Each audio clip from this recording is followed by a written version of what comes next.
ಎಲ್ಲರಿಗೂ ನಮಸ್ಕಾರ. ಇವರು ಹುಬ್ಬಳ್ಳಿ ಧಾರವಾಡದ ಹೆಸರಾಂತ ವೈದ್ಯರು ಡಾಕ್ಟರ್ ಬಸವರಾಜ್ ಅಂತ, ಕ್ಯಾನ್ಸರ್ ಸ್ಪೆಷಲಿಸ್ಟ್. ಇವರು ಹಲವು ವರ್ಷಗಳಿಂದ ಬಹಳ ಜನರ ಕ್ಯಾನ್ಸರ್ ರೋಗವನ್ನು ತಮ್ಮ ಚಿಕಿತ್ಸೆಯಿಂದ ಗುಣಪಡಿಸಿದ್ದಾರೆ. ಹೀಗಾಗಿ ಇವರು ಈ ಭಾಗದಲ್ಲಿ ತುಂಬಾ ಫೇಮಸ್ ಡಾಕ್ಟರ್ ಆಗಿದ್ದಾರೆ.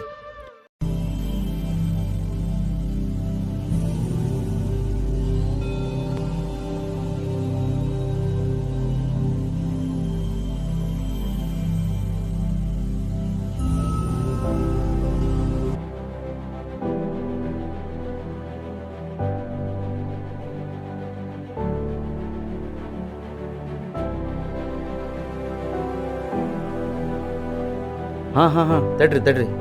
ಇವ್ರ ಬಗ್ಗೆ ಇನ್ನೂ ಹೇಳಬೇಕಂದ್ರೆ ಡಾಕ್ಟ್ರು ತುಂಬ ಒಳ್ಳೆಯ ವ್ಯಕ್ತಿತ್ವ ಉಳ್ಳವರು ಮತ್ತು ಬಡವರಿಗೆ ತಮ್ಮ ಕೈಲಾದಷ್ಟು ಸಹಾಯವನ್ನು ಮಾಡ್ತಾರೆ.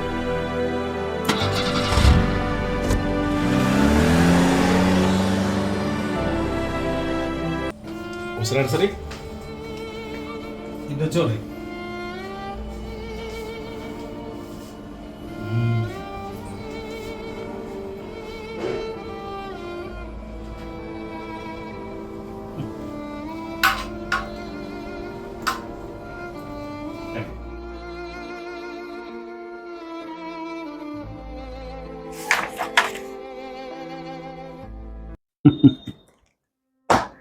ರವಿಯರಿ, ಯು ಆರ್ ವೆರಿ ಲಕ್ಕಿ. ನಿಮ್ಮ ತಂದೆಯವರು ಈ ಕ್ಯಾನ್ಸರ್ ಅನ್ನೋ ರೋಗದಿಂದ ಸಂಪೂರ್ಣವಾಗಿ ಗುಣಮುಕ್ತರಾಗಿದ್ದಾರೆ. ಯಾವುದೇ ತೊಂದರೆ ಇಲ್ಲ, ಆರಾಮಾಗಿ ನೀವು ಜೀವನ ಸಾಗಿಸ್ಬೋದು. Thank you sir, thank you very much. ನೀವು ನಮ್ಮ ತಂದೆಯವರಿಗೆ ಮರುಜೀವನ ಕೊಟ್ಟರೆ ನಿಮ್ಮ ಈ ಉಪಕಾರನ ನಾನು ಯಾವತ್ತೂ ಮರೆಯಲ್ಲ ಸರ್. ಇದರಲ್ಲಿ ಉಪಕಾರದ ಮಾತೇನು ಬಂತಪ್ಪ? ಡಾಕ್ಟರ್ ಆಗಿ ನಾವು ನಮ್ಮ ಕರ್ತವ್ಯವನ್ನು ಮಾಡಿದ್ದೇವೆ ಅಷ್ಟೇ, ಅಷ್ಟಕ್ಕೂ ದೈವ ಇಚ್ಛೆ. ಅಷ್ಟಾಗಿ ಅವರು ನಾವು ಹೇಳಿದ ಹಾಗೆ ಆಹಾರ ಪದ್ಧತಿಯನ್ನಾಗಲಿ ಔಷಧಿಗಳನ್ನಾಗಲಿ ಸರಿಯಾಗಿ ತಿಳ್ಕೊಂಡಿದ್ದಾರೆ. ಎಲ್ಲಕ್ಕೂ ಮಿಗಿಲಾಗಿ ಅವರು ತಮ್ಮ ಎಲ್ಲ ಚಟಾದಿಗಳನ್ನು ಬಿಟ್ಟಿದ್ದಾರೆ. ಹಾಗಂತೆ ನಾವು ಯಶಸ್ಸನ್ನು ಕಾಣಲಿಕ್ಕೆ ಸಾಧ್ಯ ಆಗಿದೆ. Sir, you are very lucky. ಹೌದು ಸರ್, ನೀವು ಹೇಳಿದ್ದೆಲ್ಲ ಸರಿ. ಆದರೆ ಈ ಕ್ಯಾನ್ಸರ್ ಎಂಬ ಕಾಯಿಲೆನ ಗುಣಪಡಿಸೋಕ್ಕಾಗಲ್ಲ ಅಂತ ನಾವು ಕೇಳಿದ್ವಿ. ಅಂಥದ್ದನ್ನು ನೀವು ಗುಣಪಡಿಸಿದ್ವಿ. ನೀವು ನಮ್ಮ ಬಾಳಿಗೆ ಆಶಾಕಿರಣವಾದ್ರಿ ಸರ್. ನೋಡಿ ರವಿ ಅವರೇ, ಈ ಕ್ಯಾನ್ಸರ್ ಅನ್ನುವಂಥ ರೋಗ ಗುಣಪಡಿಸ್ಲಿಕ್ಕೆ ಆಗಲೇ ಇದ್ದಂಥ ಕಾಯಿಲೆ ಏನಲ್ಲ. ಇತ್ತಿತ್ತಲಾಗಿ ಈ ರೋಗಕ್ಕೆ ಅನೇಕ ಆವಿಷ್ಕಾರಗಳು ನಡೆದು ಬೇರೆ ಬೇರೆ ಔಷಧಿಗಳನ್ನು, ಹೊಸ ಹೊಸ ಚಿಕಿತ್ಸೆಗಳನ್ನು ಕಂಡುಹಿಡಿದಿದ್ದಾರೆ. ಹೀಗಾಗಿ ಇದಕ್ಕೆ ಎದೆಗುಂದಬೇಕಾಗಿಲ್ಲ. ನಿಮಗೆ ಉದಾಹರಣೆ ಹೇಳಬೇಕು ಅಂದರೆ, ನಮ್ಮ ಭಾರತದ ಕ್ರಿಕೆಟ್ ತಂಡದ ಆಟಗಾರ ಇವನು ಯುವರಾಜ್ ಸಿಂಗ್ ಆತ ಆಟ ಆಡುವಾಗಲೇ ಅವನಿಗೆ ಈ ಕ್ಯಾನ್ಸರ್ ರೋಗದಿಂದ ತೊಂದರೆ ಆಗಿತ್ತು. ನೋವು ಅನುಭವಿಸಿದ, ಆದರೆ ಎದೆಗುಂದಿಲ್ಲ. ಬಹಳ ಧೈರ್ಯದಿಂದ ಅದನ್ನು ಎದುರಿಸಿದ. ಈಗ ಬಂದಂಥ ಅನೇಕ ಹೊಸ ಹೊಸ ಚಿಕಿತ್ಸೆಗಳನ್ನು ಪಡ್ಕೊಂಡ, ಔಷಧಿಗಳನ್ನು ತಗೊಂಡ, ಕಾಯಿಲೆಯಿಂದ ಗುಣಮುಖ ಆದ. ಅಷ್ಟೇ ಅಲ್ಲ, ಭಾರತ ವಿಶ್ವಕಪ್ ಗೆಲ್ಲಬೇಕಾದ್ರೆ ಪ್ರಮುಖ ಪಾತ್ರವನ್ನು ವಹಿಸಿದೆ. ಇಷ್ಟಕ್ಕೂ ಮನೋಧೈರ್ಯ ಬಹಳ ಮುಖ್ಯ. ಎದೆಗೊಂದು ಭಾರತ ಹಿಡಿತಲ್ಲ. ನೋಡಿ ರವಿ ಅವರೇ, ನಾನು ಹೇಳ್ತಾ ಇರೋದು ಇದು ಒಂದೇ ರೋಗ ಅಂತಲ್ಲ. ಯಾವುದೇ ರೋಗ ಇರಲಿ, ಅಯ್ಯೋ ನಮಗೆ ರೋಗ ಬಂತಲ್ಲಪ್ಪ ಅಂಥೇಳಿ ಭಯ ಪಡ್ಕೋಬಾರ್ದು. ನಾವು ಕುಗ್ಗಿದ್ರೆ ಆ ರೋಗ ಮತ್ತಷ್ಟು ನಮ್ಮಲ್ಲಿ ಬಲವನ್ನು ಒತ್ತೆ ಹಾಕ್ತದೆ. ಮನಸ್ಸನ್ನು ಗಟ್ಟಿ ಮಾಡ್ಕೋಬೇಕು, ಧೈರ್ಯದಿಂದ ಅದನ್ನು ಎದುರಿಸಬೇಕು. ಅಂದರೆ ಯಾವ ರೋಗವನ್ನಾದರೂ ನಾವು ಗೆಲ್ಲಬಹುದು. ಮನೋಧೈರ್ಯ ಬಹಳ ಮುಖ್ಯ. Anyway, your father is very lucky. Future ಉಜ್ವಲವಾದ. Thank you sir, thank you very much. ನಾವೇನು ಬರ್ತೀವಿ ಸರ್? ಬೇಡ, ನೀವು ರೋಗಿಯಾಗಿ ಆಸ್ಪತ್ರೆಗೆ ಬರೋದು ಬೇಡ, ಸ್ನೇಹಿತರಾಗಿ ಮನೆಗೆ ಬನ್ನಿ. ಕಂಗ್ರ್ಯಾಚುಲೇಷನ್. Thank you sir. ಒಳ್ಳೆಯದ, ಹೋಯ್ ಬಾಯ್.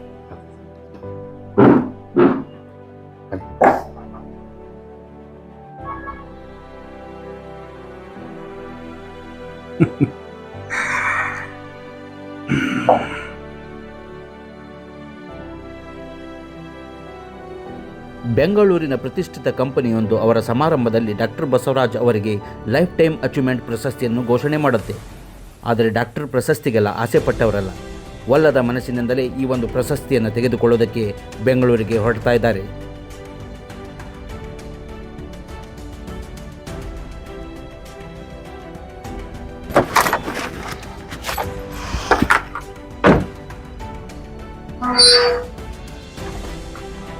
ಸರ್ ಹಾ ಬಂದೆಪ್ಪ.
ಹವಾಮಾನ ಏರಿಳಿತದಿಂದಾಗಿ ಅವತ್ತಿನ ಎಲ್ಲ ಫ್ಲೈಟ್ಗಳು ರದ್ದಾಗಿರುತ್ತವೆ.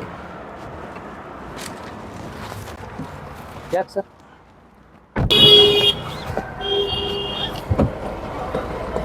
ಫ್ಲೈಟು ಕ್ಯಾನ್ಸಲ್ ಆಗಿದೆ. ಹೌದು ಸರ್. ಯಾಕಾದರೂ 7-8 ತಾಸು ವೇಳೆ ಇದೆ. ಹೌದು ಸರ್. ಬೈ ರೋಡ್ ಹೋಗ್ಬಿಡೋಣ. ಹಂಗಂತೀರಿ? ಹಾಂ ನಡೀತೈತಲ್ಲ? ಹಾಂ ನಡೀತೈತೆ ಸರ್. ಸರಿ ಸರ್.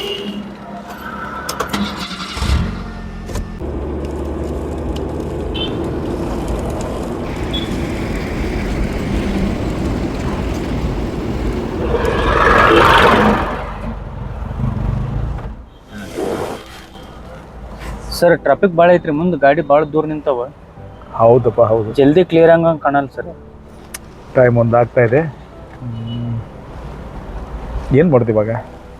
ಸರ್ ಇಲ್ಲಿ ಮುಂದೊಂದು ದಾರಿ ಗೊತ್ತೈತೆ ಸರ್ ನಂಗೆ. ಹಾಂ ಹಾಂ, ಅದು ಮುಂದೆ ಹೈವೇಗೆ ಹೋಗಿ ಕೊಡ್ತೈತೆ ಸರ್. ಹೌದೇ? ಹಾಂ, ನಿನಗೆ ಗೊತ್ತಿದೆಯಲ್ಲ? ಗೊತ್ತಿದೆ ಸರ್. ನಡಿ ಹೋಗೋಣ.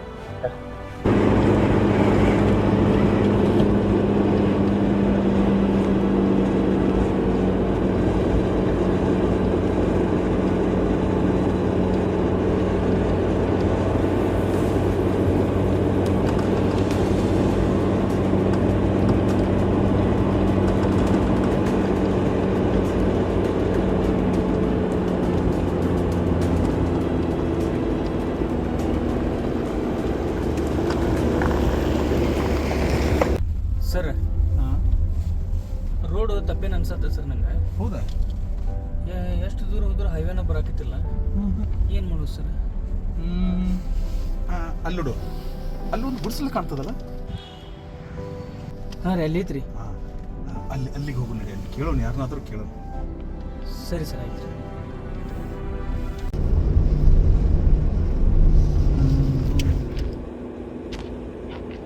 ಬಸವ ಸರ್, ಅಲ್ಲಿ ಯಾರೋ ಅಜ್ಜಿ ಕಾಂತಾರ ನೋಡ. ಆಯ್ತು ಸರ್.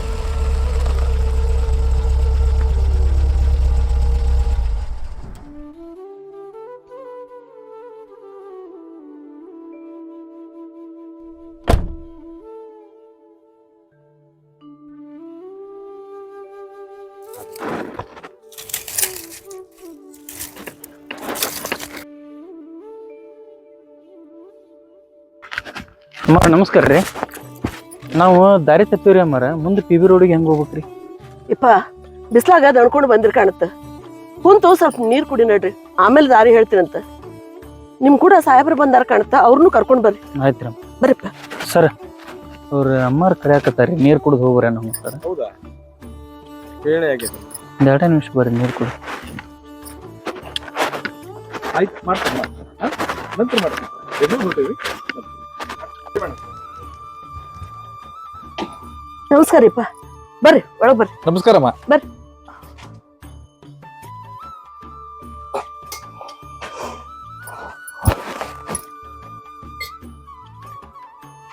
ಅಮ್ಮಾರ ಇವ್ರು ಯಾರು?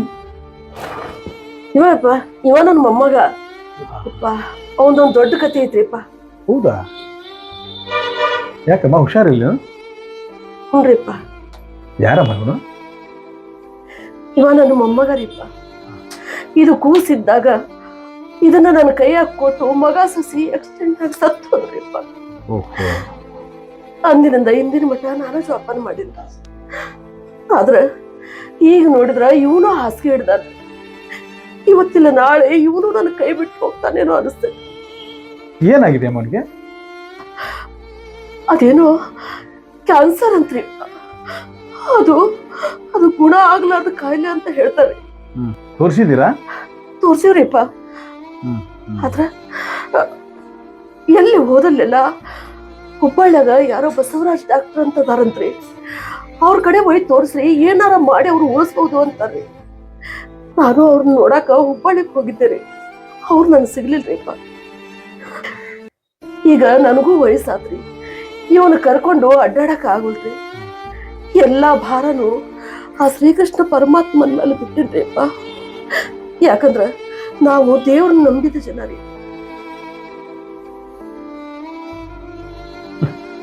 ನೋಡಮ್ಮ, ನಂಬಿದಂಥ ದೇವರು ಯಾವತ್ತೂ ಕೈ ಬಿಡೋದಿಲ್ಲ. ಏನೂ ಚಿಂತೆ ಮಾಡಬೇಡ. ನೀನು ಹುಬ್ಬಳ್ಳಿಗೆ ಭೇಟಿ ಆಗಾಕ ಹೋದಂಥ ಬಸವರಾಜ್ ಡಾಕ್ಟರ್ ನಾನೇ ನಮ್ಮ. ಹೌದು.